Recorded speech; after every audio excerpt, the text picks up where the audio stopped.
Fala galera, meu nome é Thiago, eu sou estudante de Educação Física e sim galera, eu sou estagiário e um tanto quanto curioso. Hoje eu quero falar com vocês nesse vídeo sobre somatotipo. Bom, somatotipo para quem não sabe é aquele tipo de classificação que a galera usa em centros de treinamento, em academia ou até mesmo na psicologia, em que denomina você de ectomorfo, mesomorfo e endomorfo. Com certeza você já deve ter falado, pelo menos na educação física, na área de academia, centro de treinamento, de tipo, cara, tu é ectomorfo, mano, tu tem que fazer treinos menos volumosos, tu tem que fazer menos cardio, porque tu vai catabolizar e não sei o que. Ou, cara, tu é mesomorfo, tu tem que, pô, dá-lhe porque tu é perfeito pra musculação, tá ligado? Tu vai ficar marombo. Ou, cara, tu é endomorfo, mano. Tu tem que fazer muito volume de treino porque tu tem muito tecido adiposo, tu é gordo, tem que, pô, cara, tem que fazer cardio, fazer cardio. Bom, galera, hoje eu provo para vocês que isso é mentira e que você não deve usar esse tipo de classificação, tá? E que isso é pseudociência. Mas para isso a gente tem que fazer um retrocesso gigantesco e a gente tem que falar um pouco sobre os pré-socráticos. Eu vou fazer mais ou menos uma linha do tempo. Bom, uma característica dos pré-socráticos, né, a principal característica dos pré-socráticos é que eles acreditavam muito no poder da água, digamos assim, nos elementos naturais, pelo menos água, fogo, terra, né, assim, ar, por exemplo, igual o Avatar. Bom, essa era uma das características. Então, e eles tinham muita, eles acreditavam que a gente veio da água, né? A teoria deles é que a gente veio da água. Por exemplo, os frutos mais gostosos eram os que tinham mais água, né? Onde tinha água era onde florescia plantas, florescia frutos, onde dava frutos. Então, eles tinham essa correlação de onde há água, há vida. E Empédocles, então, Empédocles, então, ele foi um pré-socrático e ele tentou entender o temperamento das pessoas e ele começou a entender os líquidos corporais das pessoas e correlacionar com o temperamento delas. Ele dizia então que a melhor distribuição, o equilíbrio dos líquidos trazia um melhor temperamento. Então, e aí que nasce aquele tipo de temperamento que a gente já deve ter, vocês já devem ter feito o teste, não sei, mas que é bem conhecido, do tipo, cara, é colérico, sanguíneo, tipo fleumático e tudo mais, né? Você já deve ter ouvido falar. Bom, se baseando então nas ideias de Empédocles, também, um cara chamado Hipócrates, e para quem não sabe, Hipócrates, ele é o pai da medicina, isso mesmo, ele é o pai da medicina. Hipócrates, então, lá em 370 a.C., ele tenta entender a forma física das pessoas. E aí, então, ele correlaciona com o temperamento delas. Hipócrates, então, ele classificou o tipo físico das pessoas em dois. Hábitos pitíssicos, que era uma pessoa mais alta, de ombros mais estreitos e de temperamento mais introvertido. Era uma pessoa magra também. Outra classificação que ele fez era de hábitos apopiléticos, em que a pessoa era uma pessoa mais musculosa, de corpo mais atlético, de pele mais avermelhada e com um temperamento mais extrovertido. E Hipócrates, então, escreveu um livro onde ele escreveu, ele disse sobre isso, né? Que ele chamou de Corpus Hipocrático, esse era o nome do livro dele. Se baseando, então, no Corpus Hipocrático e nas outras ideias, em outros livros que Hipócrates escreveu, um cara chamado Galeno, o primeiro anatomista, Cláudio Galeno, classificou a forma física da pessoa com os temperamentos dela e agora inserindo também o colérico, o fleumático, o sanguíneo com mais veemência, né? E aí então se iniciou o reino hipócrato-galênico, né? Com as ideias de Galeno junto com as de Hipócrates. Galeno tinha uma forte influência de Hipócrates. Até em torno do século XV, mais ou menos, aí então se teve esse reino, tudo que dizia Galeno, tudo que Galeno tinha dito, na verdade, era verdade e era inquestionável, né? Até um cara chamado Versalhes, então, né, se encontrar com as ideias de Galeno e refutá-lo. Para quem não sabe, Galeno dizia que o maior osso do corpo humano era o húmero, né, o osso do braço. Mas Versalhes, analisando as ideias de Galeno, o refutou falando que não, que o maior osso do corpo humano, então, é o osso da coxa, né, o fêmur, né, não é o húmero. E aí, então, se decaiu o reino reino galênico, né, as ideias de Hipócrates também. Eu não vou fazer uma linha do tempo tão grande, porque é muito extenso, e agora a gente vai para 1910, que é onde ficou mais científico o estudo da forma das pessoas, né, a forma da física das pessoas. E a gente vai para 1910 e a gente vai falar de Claude Siegelt. Claude Siegelt, então, se baseando somente na estatura da pessoa, ele então classificou em 4 tipos básicos. Tipo respiratório, que era uma pessoa com um tronco mais avantajado do que o abdômen, e a parte média da face era mais proeminente também. Outro tipo de classificação era o tipo digestivo, em que o abdômen era mais avantajado do que o tronco, né, e a parte inferior da face também. Outro tipo era o tipo muscular, em que era mais proporcional, tudo era mais proporcional, não tinha predominância, digamos assim. E o outro tipo era o tipo cerebral, em que a parte superior da face era mais avantajada. E os membros eram mais longos do que em relação ao tronco, né? Era mais desproporcional. E aí a gente vai para 1926, que daí começa, nesse tempo, nasce, se ressurge o neo-hipocratismo, se denomina o neo-hipocratismo. Né? As ideias de Hipócrates já tinham caído, mas aí se ressurge das cinzas o neo-hipocratismo. E agora a gente vai falar de Ernest Christman, de 1926. Ernest Christman, então, ele classifica o corpo em 4 tipos físicos. Ele traz um novo tipo de classificação e ele correlaciona agora ao temperamento das pessoas e a patologias. Ele classifica em tipo leptossônico, que é uma pessoa de elevada estatura, uma pessoa magra, uma pessoa de ombros estreitos, temperamento introvertido, diante da realidade, metafísico e com tendência à esquizofrenia. Foi interessante agora eu citar metafísico, porque uma das características do neo-hipocratismo era a palavra holístico. Eles tinham essa tendência holística, né? Na verdade, essa era uma característica do neo-hipocratismo, o holístico. O holístico, para quem não sabe, podemos dizer é uma área, uma vertente, digamos assim, da medicina, uma medicina alternativa, na verdade, são medicinas, faz parte das medicinas alternativas, em que eles falavam que, eles afirmam que a soma das partes não explica o todo. Então, eles normalmente eles faziam uma segregação das partes, né? Isso vai totalmente contra a medicina ortodoxa, porque se você for ler um livro hoje de fisiologia, de qualquer outra área, você vai ver que existe uma relação muito grande entre os tecidos, entre os órgãos, entre o próprio organismo. Ele é uma conexão, né? Ele tem um intercâmbio dentro. Por exemplo, teu coração ele bate porque existem células nervosas que levam o impulso a ele e que ele é bem nutrido porque tem sangue que chega a ele. Então, esse é um exemplo de que não há segregação, né? Em certos casos há predominância, né? Quando se fala em metabolismo, por exemplo, mas se você pegar, não tem como isolar, por exemplo, a fisiologia ou a anatomia ou qualquer coisa do tipo, né? Então, essa é uma característica do holístico, em que eles usam, se você for usar um termo mais do pensamento aristotélico, eles usam de um silogismo indutivo. Então eles pegam uma coisa pequena, uma coisa particular e transformam em algo universal. Diferente da lógica aristotélica, em que um silogismo demonstrativo, que é o que a ciência usa,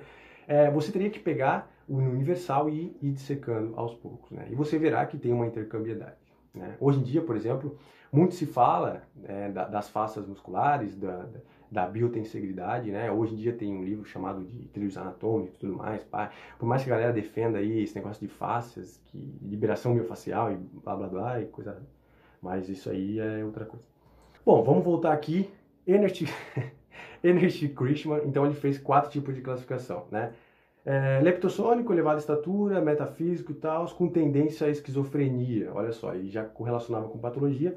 Piscínico, elevado peso corporal, uma pessoa com musculatura flácida, tórax e abdômen largos e profundos, temperamento mais extrovertido, realista, espontâneo, com tendência à psicose maníaco-depressiva, né? Olha só. Tinha o tipo atlético, que era um tipo físico harmoniosamente proporcional, musculoso, com temperamento que tende a evoluir para epilepsia. E tinha um tipo totalmente patológico, do Ernest Christman, que era o tipo displástico, que era um sujeito atípico, disforme e temperamento com tendência à oligofrenia. Então pode ver, ele correlacionava a forma física da pessoa com o temperamento dela e com patologias. Isso é bem holístico, se você for ver, né? É algo indutivo, eles pegam uma parte e transformam em algo universal, diferente da medicina ortodoxa. Em 1933, um italiano chamado Viola, com base somente na estatura do indivíduo, desenvolve 3 tipos morfológicos.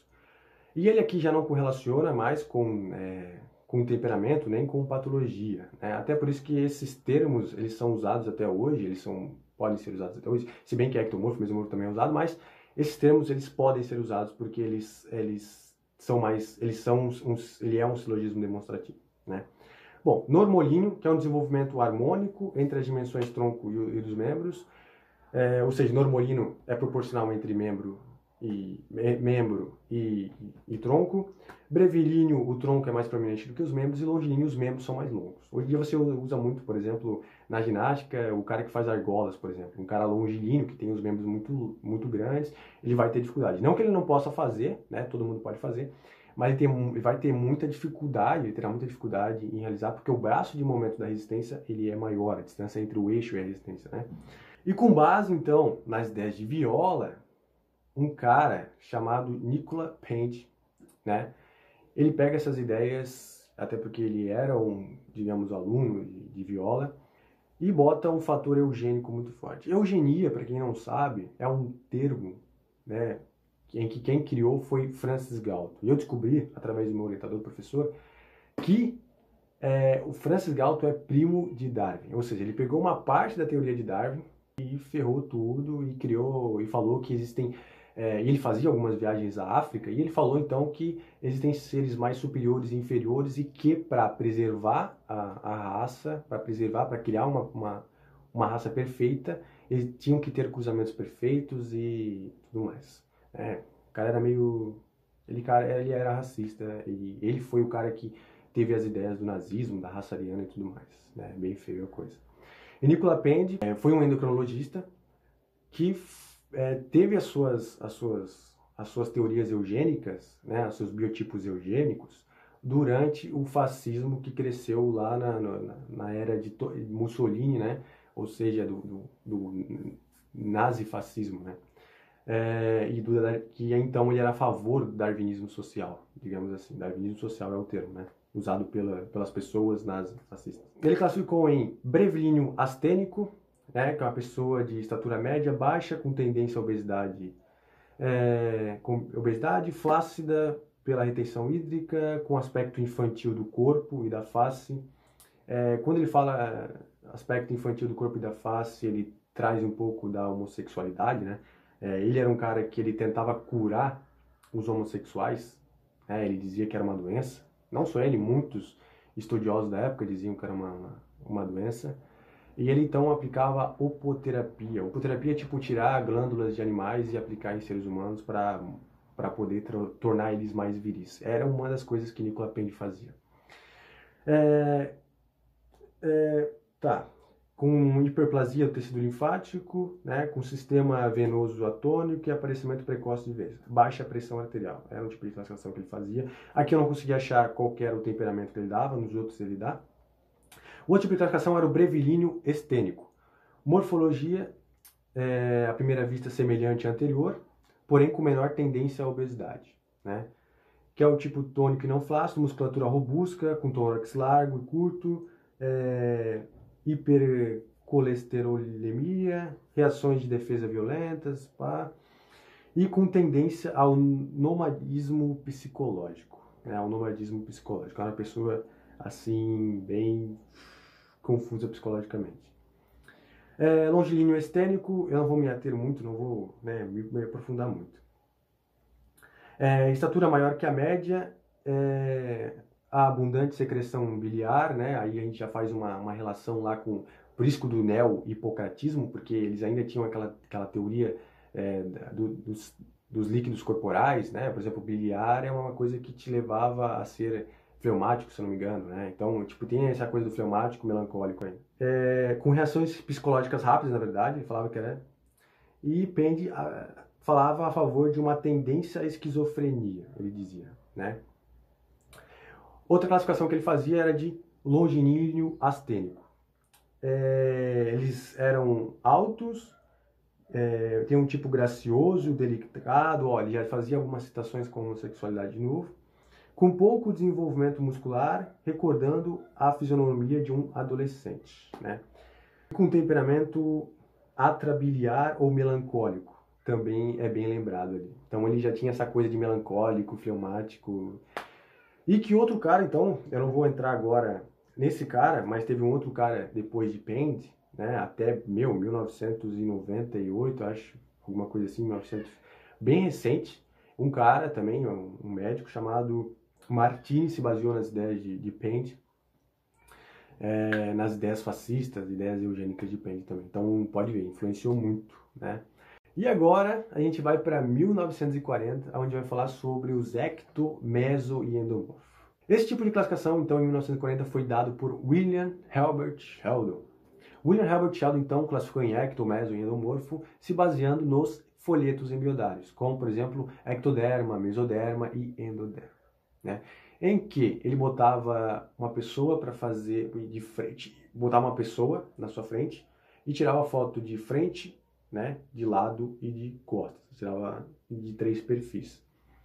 E ele então classificava a pessoa em algoritmo de 1 a 7. Esse era basicamente um método de William Herbert Sheldon para falar sobre ectomorfo, mesomorfo e endomorfo. Porém, Sheldon, assim como Christiansman, assim como Nicola Pend, assim como outros, né, o próprio Martini, assim como, né, os neo-hipocráticos, ele então classificava a forma física das pessoas com o temperamento delas.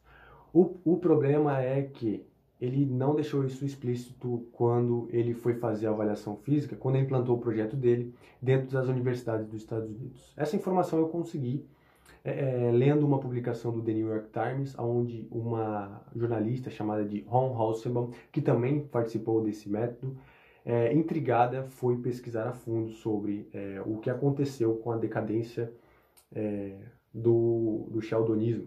Então, William Herbert Sheldon ele pegou 4.000 jovens que entravam na faculdade dos Estados Unidos e não disse para eles o porquê que eles estavam fazendo aquilo. Na verdade, a equipe de William Herbert Sheldon dizia que em todas as universidades que ele fazia, que tinha esse projeto, que era uma avaliação postural. Isso mesmo, era uma avaliação postural, incluía alguns pinos, mas que na verdade eles queriam, na verdade, correlacionar com o temperamento delas. E que, novamente, mais uma teoria eugênica tinha se perdurado aí em relação à forma física das pessoas. A gente não deve, então, se basear nisso, justamente porque o fator eugênico ele é muito forte. E a decadência de William Herbert Sheldon se deu justamente porque ele fez avaliações físicas de pessoas peladas também em mulheres, né? Então, uma das mulheres que fez a avaliação falou para os seus pais, e seus pais então foram atrás das universidades, né? Foram atrás das universidades e muitas fotos foram queimadas, até porque algumas fotos que foram tiradas, elas foram roubadas do projeto, foram vendidas na Deep Web. Algumas pessoas que fizeram essas avaliações hoje em dia assumem cargos muito importantes, né? Então foi uma coisa muito tensa, tensa, e não se sabe se as faculdades que aceitaram esse tipo de metodologia dentro eram faculdades porque tinham um fator eugênico forte também, ou porque eram ignorantes, foram enganados pelo William Herbert Sheldon, que era um cara muito influente na época, né? E William Herbert Sheldon só se perdura até hoje, as teorias dele de ecto, meso e endomorfo, porque Ralph Carter, então, fizeram adaptações no seu método, isso mesmo. Eles incluíram dobras cutâneas, né? Incluíram dobras cutâneas ao método e a classificação, e criaram a somatocarta e coisa arada. Aí até hoje se perdura esse método. Porém, a classificação ecto, meso e endomorfo é pseudociência. A antropometria ali, como por exemplo dobras cutâneas, estatura, diâmetro do tórax e tudo mais, IMC, aí sim, aí não é pseudociência, tá? É demonstrativo. Não expliquei também, mas o ectomorfo, ele é uma pessoa estressada para William Herbert Sheldon, o mesomorfo é uma pessoa pálida e confiante, e o endomorfo é uma pessoa alegre, né? Uma pessoa alegre e gorda, né? Mas um tecido adiposo maior. E então se perdura só por causa por causa do Ralph Carter, né? Então, e foi considerada pseudociência. Se você procurar, ela vai estar lá na tabela de pseudociência. Se você procurar quais são as pseudociências de hoje em dia, ela vai estar lá, tá? E agora, se o fator histórico, eugênico, racista, nazista, fascista, tá forte aí, né? Mas o pessoal ainda usa. Mas beleza, se você quer negligenciar tudo isso, beleza. Tá ligado? Beleza. Beleza? Entre aspas, né? Porque você está sendo muito antiético e você não deveria nem atuar na área se você pensa, se você aplica para uma pessoa isso sabendo que é eugênico. Mas vamos lá, vamos para uma coisa mais prática. Se você pegar hoje, né, no PubMed, alguns artigos que falam sobre somatotipo, porque tem artigos que falam sobre somatotipo, eles avaliam um efeito agudo do somatotipo. Então, você vai ver que a maioria dos artigos são artigos em esportes coletivos, onde eles avaliam o tipo físico das pessoas nas posições delas. Quais são os tipos físicos em determinadas posições? E aí você tem o tipo físico em determinadas posições. E aí? O que tu faz? O cara é ectomorfo, o cara é lateral. O cara é ectomorfo porque ele corre muito, pai, e tal.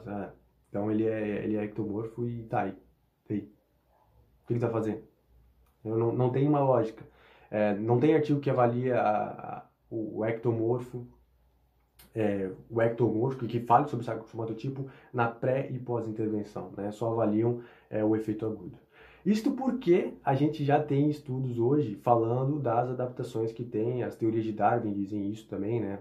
Então, se você pega uma pessoa para fazer um exercício físico, ela vai se adaptar ao treinamento. Hoje em dia não tem treino específico também para ectomorfo, mesomorfo, endomorfo. Na verdade, o contrário é verdadeiro.